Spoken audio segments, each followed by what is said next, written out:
विंध्यगिरि राज्य की राजकुमारी अन्विता कई महीनों से अजीब बीमारी से ग्रसित थी। उसकी आंखें हमेशा आधी बंद रहती, शरीर सुस्त और मन कहीं खोया हुआ। राजमहल के लोग कहते, राजकुमारी पर किसी अदृश्य शक्ति का साया है। महल में रोज वैद्य तांत्रिक साधु आते, पर कोई भी कारण न समझ सका। राजा धरुआनंद के लिए ये दुख सहना मुश्किल होता जा रहा था। एक दिन महल में आया एक शांत स्वभाव, कम बोलने वाला युवक आरव।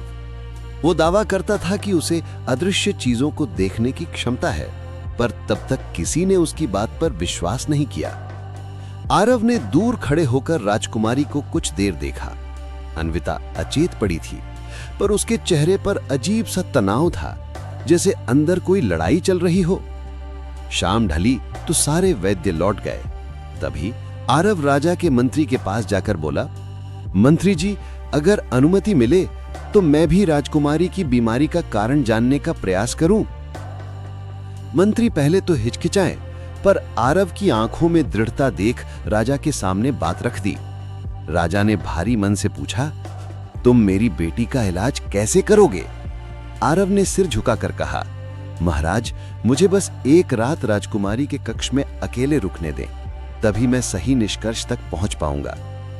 उसके विश्वास भरे शब्दों ने राजा के मन में कुछ उम्मीद जगा दी। इजाजत मिलते ही आरव राजकुमारी के कक्ष में गया।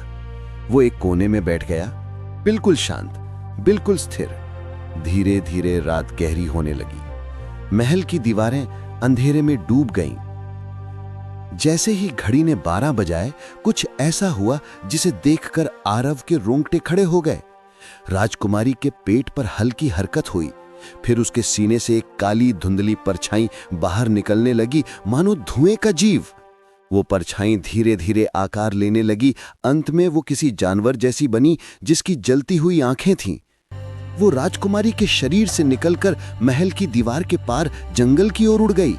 आरव ने देखा, पर हिला तक नहीं। वो ये जानना चाहता था कि ये परछाई क्या है। सुबह होने से पहले वो चीज वापस आई, धीरे धीरे धुंध की तरह राजकुमारी के शरीर में समा गई।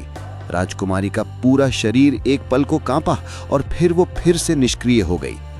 आरव के लिए अब कोई संदेह नहीं था, राजकुमारी की बीमारी की जड़ यही अंधेरा जीव है जो हर रात उसके शरीर पर कब्जा कर लेता था।